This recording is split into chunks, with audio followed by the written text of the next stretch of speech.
मिला के मुझे लगता है कि जिस तरीके से आने वाले समय में जो समझदार लोग वहां भी हैं, ऐसा नहीं है कि वहां मेरे बुद्धू लोग हैं और बहुत समझदार लोग हैं भाई, जो जिनकी एक अफवाह पे पूरे देश के अंदर दंगे फैल जाते हैं और राजीव जी, तो बुद्धू कैसे हो सकते हैं? बहुत समझदार लोग हैं, तो उनकी समझदारी वहां काम करती है, लेकिन वो जो है दूसरों को उलझाने में जो समझदारी काम करती है, वो कभी कभी उसमें उलझ भी जाया करते हैं खुद भी। तो जो कहा जाता है ये अपने बुरे जान में फंसना, जो है कुछ इस तरीके की चीजें मुझे लगता है हो रही है। ये प्रधानमंत्री नरेंद्र मोदी को आने वाले विधानसभा चुनाव के जो है उसमें जो हार होने वाली है उसका ठीकरा नरेंद्र मोदी के ऊपर ना फूटे, इसको बचाने की एक कवायद है। इससे ज्यादा मुझे राजीव जी कुछ नहीं लगता। जी, आप याद कीजिए कि कर्नाटक चुनाव का रिजल्ट आने से पहले जब ओपिनियन पोल, फिर उसके बाद एग्जिट पोल, और उसमें से भी प्रधानमंत्री नरेंद्र मोदी का चेहरा हटा दिया गया था। मीडिया में आप देख रहे थे कि वहां पर जेपी नड्डा साहब आ गए थे। तो ये बचाने की कितनी भी कोशिश हो जाए, लेकिन सब जानते हैं बीजेपी मतलब मोदी आज की तारीख में, और उनके लोग यही कहने लगे हैं आजकल, मोदी तो आप कितना भी बचाइए, कुछ भी कर लीजिए, वहां चेहरे कितने भी रख लीजिए, लेकिन हार होगी तो मोदी जी की, जीत होगी तो मोदी जी की। और बस यही है कि वो जो नया बीजेपी का जो मुख्यालय है, बहुत शानदार मुख्यालय, 5 स्टार से कम नहीं है, दिल्ली में जो मुख्यालय है बीजेपी का, उस मुख्यालय में जब जीत की खुशी के का जो जलसा होता है बहुत शानदार होता है। वहां किसी राज्य में अगर आपकी जीत होती है, बीजेपी की जीत होती है, तो आपने देखा होगा तमाम टेलीविजन चैनल्स पे लाइव कवरेज होता है। उस कवरेज में प्रधानमंत्री नरेंद्र मोदी का स्वागत शानदार ढंग से होता है। फिर प्रधानमंत्री नरेंद्र मोदी भाषण देते हैं, अपने कार्यकर्ताओं में उत्साहवर्धन करते हैं, उनको उनमें और भी दोगुनी चौगुनी उत्साह बढ़ाने की कोशिश करते हैं, और उसी दरमियान खूब कोसने की कोशिश, और कोशिश क्या, खूब कोसते हैं कांग्रेस पार्टी को या विपक्षी दल को। लेकिन ये अब कितना देखा जाएगा, इसका इंतजार रहेगा कि आने वाला वक्त हमको उस बीजेपी मुख्यालय से प्रधानमंत्री नरेंद्र मोदी के उस जलसे को ये देश कितनी बार देखेगा आने वाले 2024 तक, इसका अभी शायद उस पर पर्दा है, सबको इंतजार रहेगा। आना चाहता हूं मीनू जैन जी आपके पास। मीनू जी, बीजेपी की बात कर रहे हैं, लेकिन राहुल गांधी की बात थोड़ी सी करना चाहता हूं। अभी अमलेंदु जी से इसकी शुरुआत किया हूं, और राहुल गांधी के कद की बात हम कर रहे हैं। राहुल गांधी का अमेरिका उनकी यात्रा, देखिए इन लोगों ने एक कोशिश हुई थी, जो सत्ता पक्ष है, जब राहुल गांधी इंग्लैंड गए थे, कैम्ब्रिज और लंदन में उनका जो भाषण था, उसके बाद एक निकल के आई एक चीज कि फटाफट आनंद फानन में राहुल गांधी के ऊपर उनको सजा हो गई और राहुल गांधी बाहर हो गए। लेकिन अमेरिका में जो करके आए हैं, इसके बाद तो कुछ नजर नहीं आ रहा है। हाई कोर्ट में आजकल में या इस महीने या अगले महीने तक हाई कोर्ट का फैसला आ जाएगा। जज साहब ने अपनी कुर्सी संभाल ली है, जिस जज साहब के पास में राहुल गांधी का फैसला गुजरात में है, अभी रखा हुआ है गुजरात उच्च न्यायालय में, हाई कोर्ट में, वो कभी भी हो सकता है। उन्होंने 5 तारीख से ज्वाइन कर लिया है। अब सवाल ये उठता है कि इसके बाद तो राहुल गांधी के, हालांकि 7 केसेस अभी और हैं, लेकिन राहुल गांधी को घेरने के चक्कर में कहीं बीजेपी बुरी तरह घिरती हुई नजर तो नहीं आ रही। क्या राहुल गांधी का कद, या जो भी राहुल गांधी के ऊपर इन्वेस्ट किया, एक व्यापारी बहुत इन्वेस्ट करता है, लेकिन पूरा का पूरा पैसा अगर डूब जाए तो कंगाल हो जाता है। तो क्या ये कंगाली के कगार पे है? वो लोग जो राहुल गांधी के ऊपर इन्वेस्ट कर रहे थे, उनको पप्पू की छवि बिल्कुल उस ढंग से चस्पा करके कि 2024 भी निकाल देते हैं, फिर 2029 में देखा जाएगा।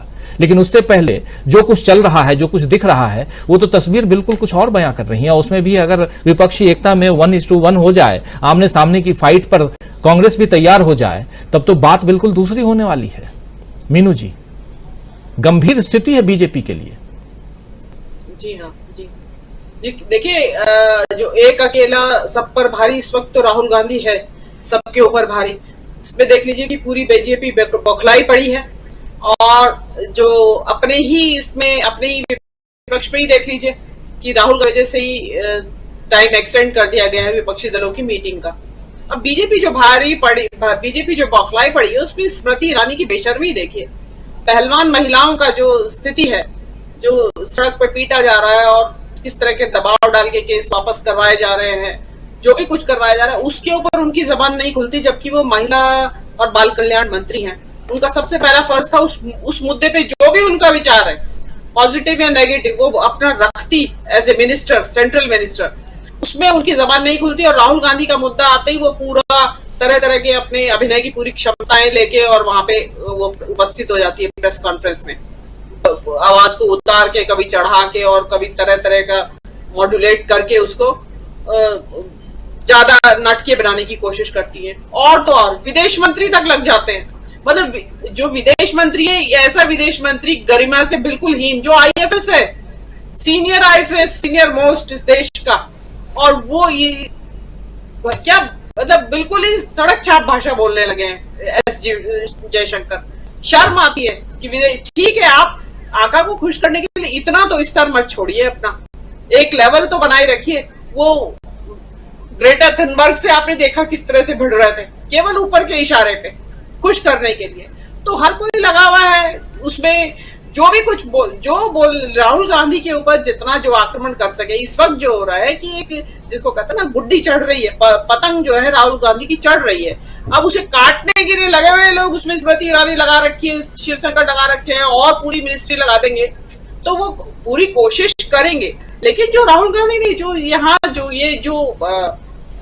यूएस का जो दौरा है, ये एक बहुत बड़ा बेंचमार्क है और बहुत बड़ा ब्लो है बीजेपी के लिए। अब उसमें जो एक सीक्रेट मीटिंग की भी बात आ गई, ये छाती पीट रहे हैं, जिसको कहते हैं ना, विलाप हो रहा है उनका कि ये क्या हो गया। मतलब मोदी जी की जो 22 तारीख की मीटिंग है, जो विजिट है, उसका तो रंग फीका हो गया इसके सामने। क्या पता मोदी जी कैंसिल ही कर दे ये विजिट, क्योंकि अब कुछ बचा नहीं है उनके लिए वहां पे। और वो खुद षड्यंत्रकारी हैं, मैं आपको बता रही हूँ, वो खुद षड्यंत्रकारी है। उनको तो अब षड्यंत्र की बुआरी होगी कि भाई जाना वहां खतरे से खाली नहीं है, मैं तो जा नहीं रहा हूं। तो ये भी कर सकते हैं, क्योंकि बहुत बहुत ज्यादा जिसको कहते हैं ना, बिलिटिल हो गए हैं वो सारे प्रकरण से। तो अब राहुल गांधी जब लौटेंगे और उसके बाद अगर इसके ऊपर सोने में सुहागा विपक्ष की एकता भी बन जाती है, तो फिर जो मोदी मैजिक जिसको कहते हैं उतार क्या, वो बिल्कुल ही अस्त हो जाएगा और शायद देश को मुक्ति भी मिलेगी। क्योंकि 10 साल से ये देश लगातार उबल रहा है। देसी भाषा में, फिल्मों की भाषा में कहे तो भेजा फ्राई कर रखा है पूरे देश का। रोज एक नया मुद्दा, एक नहीं 6-6, 7-7। अगर आज भी आप गिने ना कि आज की डेट में कौन से बर्निंग टॉपिक्स हैं, तो कम से कम 5-6 बर्निंग टॉपिक्स आपको मिल जाएंगे ऐसे एवरीडे। कल देख लीजिएगा 6 नए मुद्दे तैयार मिलेंगे आपको बोलने के लिए। तो नए नए मुद्दे, मणिपुर में विभाजन की बात उठ रही है, वो कह रहे हैं हम विभाजन कर दो राज्य का। तो किसको संभाल पा रहे हैं? वो देश नहीं संभाल पा रहे हैं, विदेश नहीं संभाल पा रहे हैं। काहे के विश्व गुरु, केवल इवेंटबाजी के विश्व गुरु हैं, ये कहा जा सकता है। हाँ, ये जरूर है कि मोदी जी, भाई कोई पूछे भाई रिटायर होने के बाद क्या करेंगे, तो कहेंगे भाई मैं तो इवेंट मैनेजमेंट कंपनी खोल लूंगा, और चलेगी भी बहुत, काफी बिजी रहेंगे। तो ये मोदी जी का है। और देखिए, जो अब सभी पैनलिस्टों ने संघ को लेके और भाजपा के रिश्ते और मोदी के रिश्तों को लेके बहुत सारी बात कही है, उसमें अब मेरे कहने के लिए तो कुछ बाकी रह नहीं जाता है कि मैं कुछ उसमें और नई बात जोड़ पाऊं। लेकिन वो सही कह रहे हैं। और एक समय होता है हर एक आइडिया का भी, जो अभी कहा मेरे से पहले पैनलिस्ट ने, और एक व्यक्ति का भी। ठीक है, उन्होंने 10 साल की जो अपनी छाप छोड़ी, एक बहुत नेगेटिव और एक काला अध्याय लिखा है इस देश के इतिहास में। जी राजीव जी। जी बिल्कुल। प्रोफेसर रविकांत जी, आपके पास आना चाहता हूं। क्या साहब, 9 साल का जो पिछला कार्यकाल प्रधानमंत्री नरेंद्र मोदी का और 2023 जो हम देख रहे हैं, क्या फर्क आपको दिखता है 2023 में और पिछले 9 साल कहें या 8 साल कहें? और ऐसे